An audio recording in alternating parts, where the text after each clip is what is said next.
Video like जरूर कर लीजिए और ऐसे वीडियो लगातार फ्री में पाने के लिए चैनल को तुरंत सब्सक्राइब कर लीजिए और बेल आइकन को जरूर टैप कर लीजिए ताकि आगे भी सारे वीडियो आपको मिलते रहे। यूट्यूब में फॉलो करते हैं तो प्लीज ये वाला फ्री टेलीग्राम चैनल जरूर ज्वाइन कर लीजिएगा। सारे नोटिफिकेशन सारे अपडेट यहीं पे आते हैं, ध्यान रखिए। Hello everyone, welcome to study for civil services. I am Ichha Mishra और ये हमारी सीरीज चल रही है प्रीलिम्स के लिए मोस्ट इंपॉर्टेंट टॉपिक्स की, जो आपका बहुत ही जल्द होने वाला है। और हम अपने इस वीडियो सीरीज के भी कुछ अंतिम वीडियोस कर रहे हैं। आप इनको अच्छे से देखिएगा, बहुत ही बेनिफिशियल रहेगा ये आपके लिए।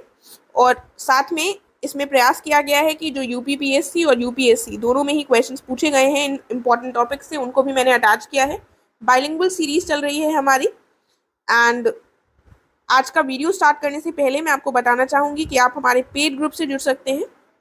साथ में यूपी पीसीएस के द्वारा कंडक्ट कराए जा रहे एग्जाम्स जैसे कि पीसीएस, आरओए, आरओ, बीईयू, इन सभी के लिए क्रैश कोर्सेज अवेलेबल हैं।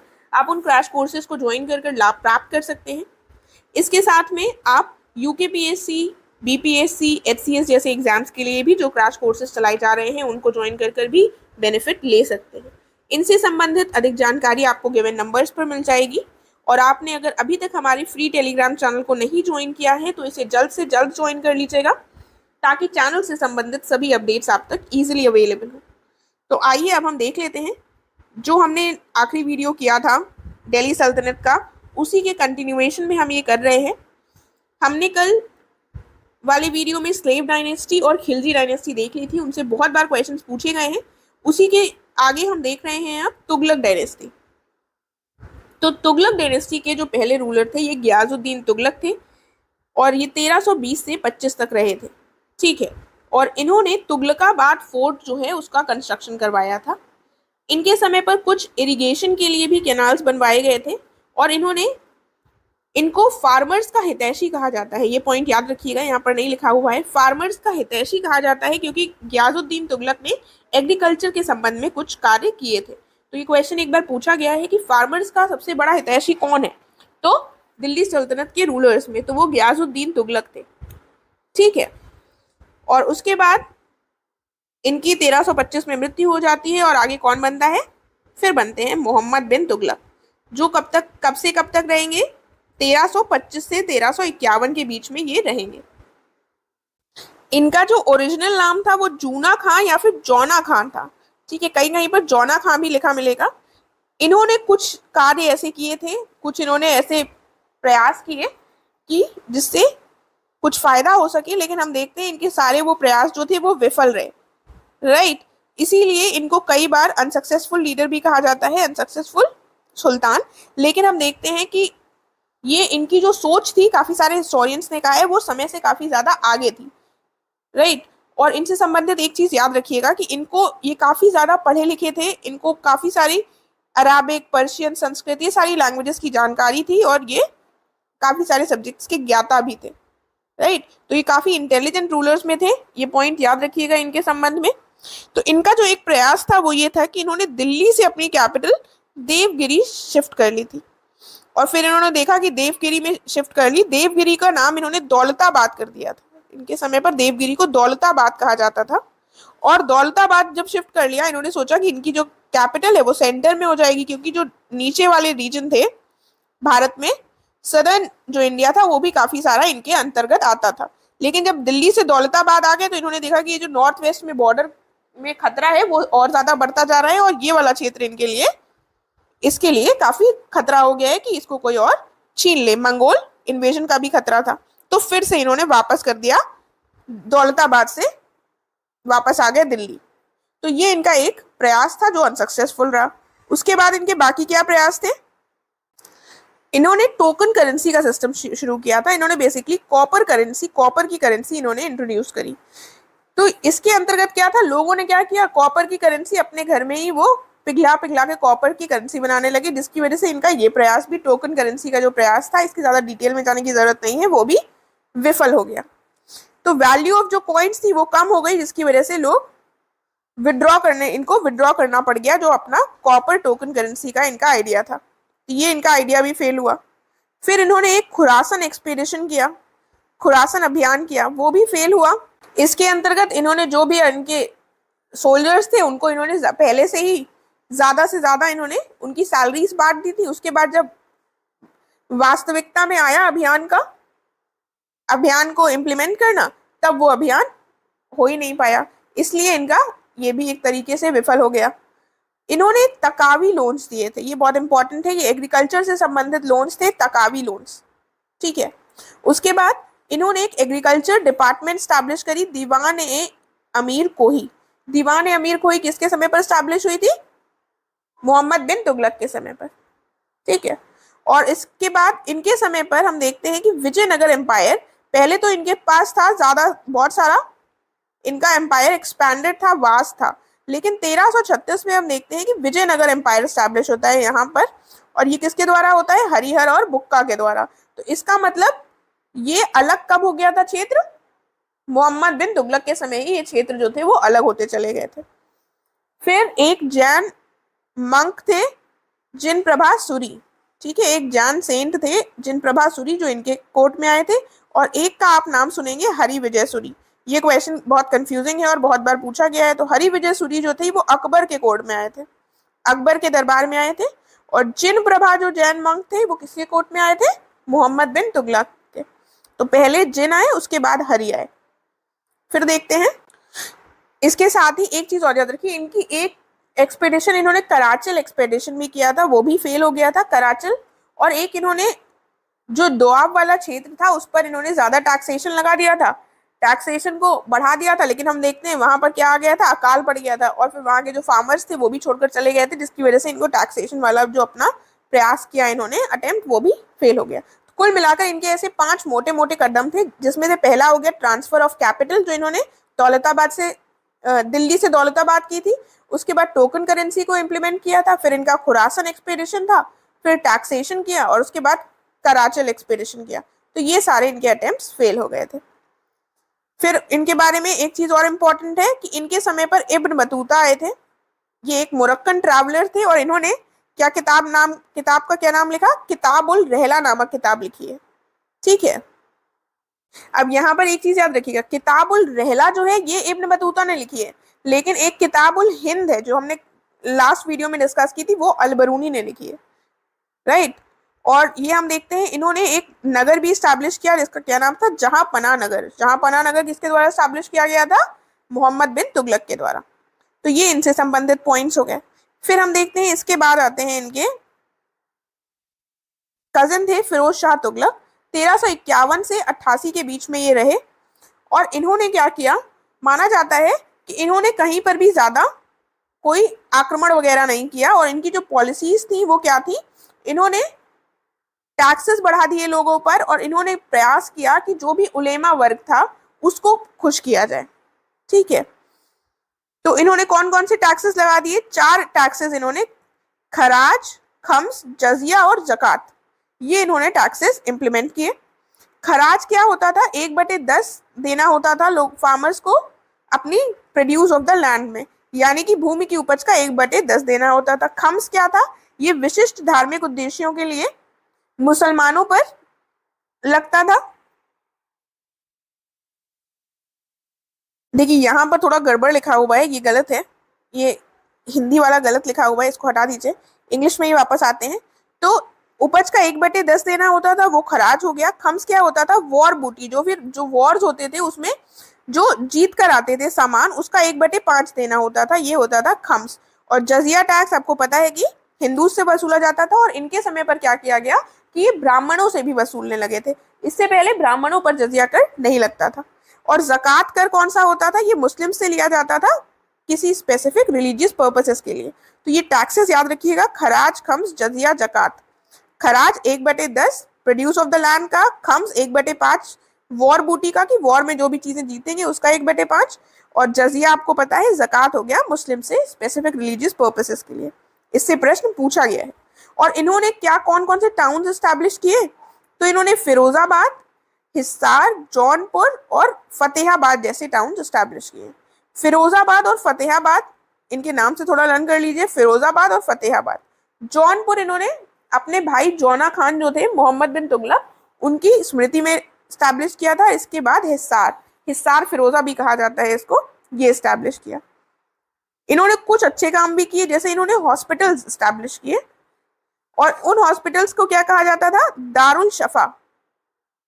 ठीक है, ये हॉस्पिटल्स दारुल शफा के नाम से जाने जाते थे। ये प्रश्न पूछा गया है। दारुल शफा किसने स्टैब्लिश की? फिरोज शाह तुगलक ने। दीवान खैरात, इन्होंने एक डिपार्टमेंट दीवान खैरात का भी स्टैब्लिश किया और इसका क्या मकसद था? ये फाइनेंशियल हेल्प प्रोवाइड करता था जो मुस्लिम अनाथ बच्चे थे उनको फाइनेंशियल असिस्टेंस देने के लिए था। इसी के अंतर्गत इन्होंने लड़कियों की शादियों के लिए भी पैसे दिए, दीवान खैरात के अंतर्गत। दारुल शफा और दीवान खैरात हो गया। उसके बाद इन्होंने अपनी ऑटोबायोग्राफी भी लिखी है जिसका नाम क्या था? फुतुहात ए फिरोज शाही। फुतुहात ए फिरोज शाही इनकी ऑटोबायोग्राफी थी जो इन्होंने खुद लिखी थी। इसके साथ ही इन्होंने इरिगेशन टैक्स लगाया। देखिए, आप अगर देखें तुगलक डायनेस्टी का एक सीक्वेंस देखें तो मैंने सबसे पहले आपको बताया कि गियासुद्दीन तुगलक जो थे उन्होंने एग्रीकल्चर के लिए कुछ किया, तभी उनको फार्मर्स का हितैषी कहा गया। उसके बाद हम देखते हैं मोहम्मद बिन तुगलक। मोहम्मद बिन तुगलक ने भी दीवान अमीर कोही नामक डिपार्टमेंट स्टैब्लिश किया जो किससे संबंधित था? एग्रीकल्चर से। तो इन लोगों ने जब कर लिया तो फिर एग्रीकल्चर में एक चीज क्या आती है? इरिगेशन। तो इसके बाद जो आएंगे सीक्वेंस में फिरोज शाह तुगलक, इन्होंने क्या किया? इन्होंने इरिगेशन पर टैक्स लगा दिया। ठीक है, इस सीक्वेंस से आपको याद रहेगा, इरिगेशन पर टैक्स तीसरे वाले ने लगाया था, फिरोज शाह तुगलक ने। और इसको क्या कहा गया? हक ए शर्ब। हक ए शर्ब कहा जाता था इस टैक्स को। सिंचाई कर लगा दिया बेसिकली। ठीक है, यहाँ पर कर नहीं लिखा है, नामक एक सिंचाई कर लगाने वाला पहला सुल्तान था। उसके बाद इन्होंने कई सारे कैनाल्स भी स्टार्ट करवाए। कौन कौन से थे? उलूग खानी और राजवाही कैनाल। उलूग खानी और राजवाही कैनाल इन्हीं के द्वारा शुरू किए गए। और मैंने आपको ऑलरेडी बता दिया है कि जजिया टैक्स ब्राह्मण्स पर किसने लगवाया था? फिरोज शाह तुगलक ने ही लगवाया था। और एक क्वेश्चन और जो पूछा गया है वो ये है कि सबसे ज्यादा स्लेव्स किसने अपॉइंट किए थे? तो सबसे ज्यादा जो स्लेव्स अपॉइंट किए थे वो किसने किए थे? फिरोज शाह तुगलक ने किए थे। लाखों में इन्होंने स्लेव्स अपॉइंट कर लिए थे, तो ये याद रखिएगा। और इन्होंने एक चीज क्या करी थी कि जो मोहम्मद बिन तुगलक ने, हमने देखा ना, तकावी लोन्स दिए थे, तो इन्होंने वो जो लोन्स थे वो माफ कर दिए थे। ठीक है, जैसे वर्तमान में सरकारें आती हैं और लोन माफ कर देती है, उसी प्रकार फिरोज शाह तुगलक ने भी तकावी लोन माफ कर दिए थे। राइट, ये हो गए पॉइंट इनसे संबंधित। उसके बाद देखते हैं इन्होंने क्या किया। अशोक के जो पिलर्स थे, 2 पिलर्स, ये मेरठ और तोपारा से कहा लेकर आए थे? दिल्ली लेकर आए थे। और साथ में इन्होंने कुछ और सिटीज भी स्टैब्लिश करी जो हमने ऑलरेडी देख ली हैं। फिर से लिखा हुआ है, हिसार, फिरोजाबाद, फतेहाबाद और जौनपुर। इन्होंने नए कॉइन्स चलाए, अद्धा और बिक। अद्धा और बिक नामक 2 कॉइन्स इन्होंने चलाए। फिर देखते हैं इनके बाद कौन आएंगे। लास्ट जो रूलर थे तुगलक रूलर, उस पे आ जाते हैं अब हम लोग। वो थे नसीरुद्दीन महमूद शाह। ये जो नसीरुद्दीन महमूद शाह थे ये लास्ट तुगलक रूलर थे। और ये क्वेश्चन कई बार पूछा गया है कि किसके समय पर तैमूर ने भारत पर इन्वेजन किया था। तो नसीरुद्दीन महमूद शाह के समय पर किया था तैमूर ने इन्वेजन 1398 में। 1398 में, और ये मंगोल रूलर थे तैमूर। ठीक है, तो पूरी दिल्ली सल्तनत के समय पर हम देखेंगे कि मंगोलों का खतरा बना रहता है। और फाइनली ये फिर जो सबसे बीच की डायनेस्टी है तुगलक, उसके जो लास्ट हमारे रूलर थे उनके समय पर एक इन्वेजन हमें देखने को मिलता है तैमूर का। फिर हम आते हैं सैयद डायनेस्टी पर। 1414 से लेकर ये 1415 तक रहे। इसमें ज्यादा कुछ नहीं है, थोड़ा सा ही है देखने को, वो देख लेते हैं। तो यहाँ पर सबसे पहले सैयद डायनेस्टी के रूलर कौन थे? खिज्र खां। इन्होंने जो टाइटल लिया वो रैयत आला लिया। ठीक है, रैयत आला टाइटल इनको बेसिकली तैमूर के जाने के बाद इनको ये टाइटल दे गए थे और ये फिर बैठते हैं दिल्ली की गद्दी पर। और आगे जो आते हैं अगले वो है मुबारक शाह। अब यहाँ पर मुबारक शाह खिलजी से कंफ्यूज मत होइएगा। मुबारक शाह खिलजी कौन थे? जिन्होंने अपने आप को ही कैलिफ यानी कि खलीफा डिक्लेयर कर दिया था। ये मुबारक शाह डिफरेंट है जो कि खिज्र खान के बाद आएंगे। ये पहले सैयद डायनेस्टी के रूलर थे जिन्होंने शाह का टाइटल अज्यूम किया था। ठीक है, इन्होंने रैयत आला के नाम से ही रूल किया। उसके बाद हम देखते हैं मोहम्मद शाह आते हैं। मोहम्मद शाह के समय पर बहलोल लोधी, जो कि आने वाला जो लोधी डायनेस्टी है उसके संस्थापक होंगे, इन्होंने बहलोल लोधी को कौन सा टाइटल दिया था? खान ए खाना का। ठीक है, एक चीज थोड़ा सा अगर आप समझने की कोशिश करें तो कोई भी अगर डायनेस्टी शुरू हो रही है, कोई भी उसका संस्थापक है, तो एकदम से तो वो नहीं आ जाएगा, वो कहीं ना कहीं पिछले वाले डायनेस्टी के समय पर कहीं ना कहीं तो मौजूद होगा। ठीक है, या तो वो लास्ट रूलर की हत्या कर कर अपनी डायनेस्टी स्थापित करेगा, या फिर जो रूलर होंगे वही अपना जो पद है उसको त्याग देंगे, जैसे कि अलाउद्दीन मसूद शाह ने स्वयं ही त्याग दिया था, और ये लास्ट रूलर थे सैयद डायनेस्टी के। उसके बाद हम देखते हैं कि लोधी डायनेस्टी स्टैब्लिश होती है। तो इसके बेसिकली कितने रूलर्स हैं? 4 हैं, फिर से नाम देख लेते हैं। खिज्र, मुबारक, मोहम्मद और अलाउद्दीन। एक दो बार बोल लीजिए, खिज्र, मुबारक, मोहम्मद, अलाउद्दीन, ये 4 रूलर्स रहे हैं। आप चाहें तो इसके लिए ट्रिक भी हो सकती है कि आप खिज्र खिज्र की मुबारक दे रहे हैं मोहम्मद और अलाउद्दीन को। ठीक है, खिज्र, मुबारक, मोहम्मद और अलाउद्दीन को, इस तरह से आप बोलेंगे, इस तरह से ट्रिक बनाकर ध्यान रख सकते हैं। फिर हम देखते हैं लोधी डायनेस्टी आती है। लोधी डायनेस्टी लास्ट डायनेस्टी है जो हमारी दिल्ली सल्तनत की है। तो ये 1451 से 1556 तक चली। फिर इसमें सबसे पहले जो बने थे संस्थापक, जिसको कहा जाएगा लोधी डायनेस्टी का, वो कौन थे? वो थे बहलोल लोधी। ये 1451 से 1489 तक रहेंगे। ईयर्स बस एक बार देख लीजिए, इतने इंपॉर्टेंट नहीं है। इनके द्वारा पहली अफगान डायनेस्टी शुरू की गई थी, और दूसरी अफगान डायनेस्टी हम देखते हैं कि शेर शाह सूरी के द्वारा। दूसरी भारत में अफगान डायनेस्टी किसने बना स्टैब्लिश की थी? शेर शाह सूरी ने। और पहली कौन थे? लोधी वंश। ये स्वयं कभी थ्रोन पर नहीं बैठे। ठीक है, ये कभी भी थ्रोन पर नहीं बैठे, और इन्होंने अपने आप को हमेशा इक्वल कहा था, जो भी नोबल्स थे उनके बराबर ये अपने आप को मानते थे। साथ में इन्होंने क्या किया?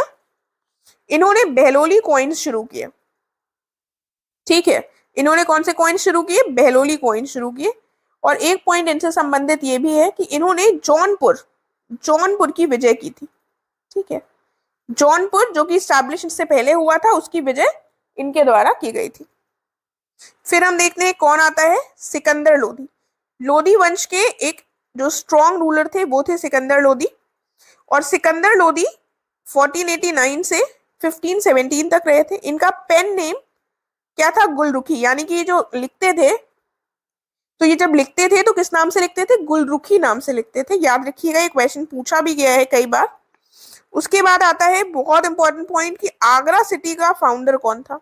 तो आगरा सिटी के फाउंडर सिकंदर लोधी ही थे। इनके द्वारा इंट्रोड्यूस किया गया था एक जो लैंड मेजर करने के लिए इन्होंने एक स्केल बनाया था, अपने ही नाम पर बनाया था, गज ए सिकंदरी। और ये स्केल काफी बाद तक चलता रहा था। ठीक है, तो बेसिकली एक तरह का ये पैमाना था जिससे मेजर किया जा सके, गज ए सिकंदरी।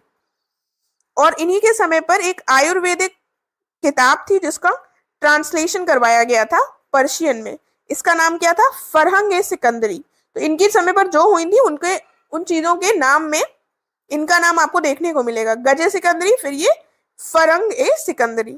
और बाद में एक वोकल आर्ट पर भी इन्हीं के समय पर बुक कंपोज हुई थी, उसका नाम क्या था? लज्जत ए सिकंदर शाही। तो ये क्या हो गई? लज्जत ए सिकंदर शाही। इसको थोड़ा ध्यान रखना पड़ेगा हमको। देखिए, एक चीज ये ध्यान रखिएगा कि यहाँ पर लिखा हुआ है वोकल आर्ट पर, यानी म्यूजिक से संबंधित आप समझ सकते हैं ये बुक थी लज्जत।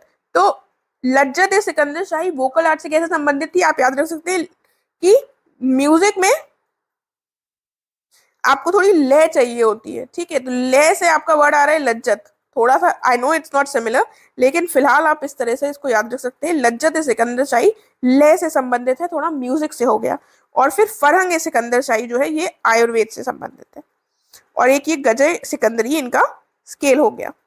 उसके बाद हम आते हैं लास्ट रूलर पर, जो कि है इब्राहिम लोधी। 1517 से 1526 तक इन्होंने रूल किया। ये एकमात्र ऐसे सुल्तान थे जिनकी मृत्यु कहाँ पर होती है? बैटलफील्ड पर। ये लड़ते लड़ते इनकी मौत हो गई थी। तो इनके समय पर एक बैटल ऑफ घटोली बहुत इंपॉर्टेंट है, जो अभी हम बैटल्स करेंगे तब भी देख लेंगे एक बार, लेकिन यहाँ देख लीजिए, ये 1518 में हुई थी। ये इब्राहिम लोधी ने महाराणा सांगा के साथ लड़ी थी, और इसमें इब्राहिम लोधी हार गए थे। फिर बैटल ऑफ पानीपत हुई थी, ये इन्होंने बाबर के साथ लड़ी थी, और इसमें भी इब्राहिम लोधी हार गए थे। तो ये 18 में और 26 में बैटल्स हुई थी। ये दोनों आपको ध्यान रखनी है। दोनों में ही इब्राहिम लोधी हारते हुए हमको दिखेंगे। और इसके बाद हमारे यहाँ किसका रूल शुरू होगा? मुगल्स का। 1526 में जब ये मुगल से हार जाएंगे तो मुगल एम्पायर स्टैब्लिश हो जाएगा। ये हो गया हमारा। उसके बाद एक थोड़ा सा छोटा सा टॉपिक है, वो देख लेते हैं हम, जो बहुत बार पूछा जाता है कि हम देखते हैं कि कई सारे जब रूलर्स वीक होने लगते हैं तो कई सारे इंडिपेंडेंट एम्पायर्स छोटे छोटे बीच बीच में स्टैब्लिश हो जाते हैं। तो उसी में ही एक देखते हैं हम कि जौनपुर में इंडिपेंडेंट एम्पायर स्टैब्लिश होता है और मलिक सरवर के द्वारा किया जाता है। ऐसे तो आप देखेंगे कि फर्रुखाबाद वाले एरिया में और अलग अलग गुजरात वाले एरिया में सब में होता है, लेकिन सबको डिस्कस करने का ना अभी आपके पास टाइम है, एग्जाम इतने पास आ गया है, और ना ही अब इतनी डिटेल में जाने की आवश्यकता है। ठीक है, तो एक बार हम एक जौनपुर वाला देख लेते हैं, क्योंकि इससे संबंधित मैंने देखा क्वेश्चन कई बार पूछा गया है। तो इसको देखेंगे। जौनपुर इंडिपेंडेंट हो गया था और इसकी इंडिपेंडेंस किसके द्वारा शुरू घोषित की गई थी? मलिक सरवर के द्वारा 1394 में। ठीक है, 1394 किसका समय था? थोड़ा याद करने की कोशिश कीजिएगा। तुगलक वंश जो था वो खत्म हो चुका था, एकदम एंड में चल रहा था। 1394 में जो लास्ट रूलर थे तुगलक वंश के, नसीरुद्दीन महमूद शाह, उनका समय चल रहा था। और उसी समय पर हम देखते हैं कि यहाँ पर हमारी जौनपुर इंडिपेंडेंस घोषित कर देता है और यहाँ पर शर्की डायनेस्टी जो है वो स्टैब्लिश होती है। शर्की डायनेस्टी जो है ये किसके द्वारा स्टैब्लिश की गई थी? मलिक सरवर के द्वारा। उसके बाद इनके बाद जो आते हैं, मलिक सरवर के बाद कौन आएगा? मलिक सरवर के बाद आते हैं मुबारक शाह, उसके बाद इब्राहिम शाह। इब्राहिम शाह के समय अटाला मस्जिद स्टैब्लिश हुई जौनपुर में। ये क्वेश्चन पूछा गया है कि अटाला मस्जिद कहाँ पर है? जौनपुर में है। किसके समय पर स्टैब्लिश हुई? इब्राहिम शाह के समय पर स्टैब्लिश हुई। फिर आते हैं महमूद शाह। महमूद शाह के समय पर क्या हुआ? लाल दरवाजा मस्जिद कंस्ट्रक्ट करवाई गई थी। फिर आते हैं मोहम्मद शाह। देखिए सारे नाम एक ही जैसे और बहुत सारे कंफ्यूजिंग होते हैं, इसीलिए थोड़ा ध्यान दीजिएगा। फिर आते हैं हुसैन शाह। हुसैन शाह के समय पर जामा मस्जिद कंस्ट्रक्ट करवाई गई थी और ये लास्ट शर्की रूलर थे। तो हमसे ये जो जौनपुर के रूलर्स हैं इनका सीक्वेंस पूछा गया है। तो और पूछा गया है कि आखिरी रूलर कौन था? तो आखिरी रूलर हुसैन शाह थे। संस्थापक कौन थे? मलिक सरवर थे। ठीक है, और जौनपुर को ही क्या कहा जाता है? जौनपुर को शिराज ऑफ इंडिया कहा जाता है। Siraj of India. और ये किसके समय पर कहा गया था जौनपुर को शिराज ऑफ इंडिया? इब्राहिम शाह के समय पर कहा गया था, क्योंकि इस समय पर एजुकेशन और लिटरेचर का एक बहुत बड़ा सेंटर बन गया था हमारा जौनपुर। राइट, इनको हम एक बार अब सीक्वेंस कैसे लर्न करेंगे ये मैं बताती हूँ आपको। देखिए, तो एक चीज अब याद रखिए कि जौनपुर का मालिक कौन बन गया था? मलिक सरवर। ठीक है, मालिक से याद रखिएगा। जौनपुर का मालिक बना था 1394 में शर्की डायनेस्टी का संस्थापक मलिक सरवर। उसके बाद मालिक बन गया था मू इब, क्या बोल सकते हैं आप? मू इब मा मू हुसैन। फिर से लिख देती हूँ, मू इब मा मू। मामू तो शब्द याद रहेगा ना, मामू हुसैन। ठीक है, 2-3 बार बोल लीजिए। मालिक कौन बन गया था? मू इब मामू हुसैन। मालिक कौन बन गया था? मू इब मामू हुसैन। मालिक, फिर मुंह से मुबारक, उसके बाद इब्राहिम, और उसके बाद महमूद, और फिर दूसरा वाला मोहम्मद, और फिर हुसैन। ठीक है, तो थोड़ी तो मतलब अजीब सी ट्रिक है, लेकिन आपको याद करने के लिए सीक्वेंस सही रहेगा। और पहले इब्राहिम शाह थे जिन्होंने अटाला मस्जिद स्टैब्लिश करवाई थी। राइट, तो आई होप आपको ये याद रहेगी ट्रिक। शर्की डायनेस्टी यहाँ पर खत्म हो गई, और बाकी हम बंगाल, गुजरात, इन सब का नहीं डिस्कस कर रहे हैं, क्योंकि फिर बहुत सारे लोगों के जब रूलर्स के नाम हो जाएंगे तो फिर हमें कुछ नहीं याद रहेगा। इससे अच्छा है कि हम एक जौनपुर वाला थोड़ा सा लर्न कर लें, बाकी चीजों के चक्कर में वरना सब कुछ कंफ्यूजिंग हो जाएगा। एक ट्राइपेटाइट स्ट्रगल से संबंधित बहुत बार क्वेश्चन पूछा गया है। ये अर्ली मेडिवल हिस्ट्री का पार्ट है। इसमें क्या हुआ था कि जब हर्षवर्धन, आपको पता है हर्षवर्धन जब रूलर थे, इनका रूल खत्म हो गया था कन्नौज से। तो कन्नौज पर कब्जा करने के लिए, कन्नौज को अपना कैपिटल बनाने के लिए 3 डायनेस्टीज थी जिन्होंने प्रयास किए, और 3 डायनेस्टीज के बीच में लगभग 200 वर्षों तक युद्ध चला है। ठीक है, तो वही जो 3 डायनेस्टीज थी, इन्हीं का नाम कई बार घुमा फिरा कर पूछा गया है कि ये ट्राइपेटाइट है, यानी कि 3 त्रिपक्षीय संघर्ष चला है। किसके किसके बीच में? पालों के बीच में, प्रतिहारों के बीच में, और राष्ट्रकूट के बीच में। तो अगर आप एक ऐसे मैप देखें इंडिया का, इस तरह से मैप है, तो यहाँ पर पाल आ जाएंगे, बंगाल वाला क्षेत्र पालों का था, इधर साइड पे वेस्ट में प्रतिहार थे, प्रतिहार गुर्जर प्रतिहार भी कहा जाता है इनको, और नीचे इस जगह पर थे राष्ट्रकूट, ठीक है, और यहाँ पर था हमारा कन्नौज। तीनों लोगों का प्रयास था कि ये लोग इस क्षेत्र को हथिया लें।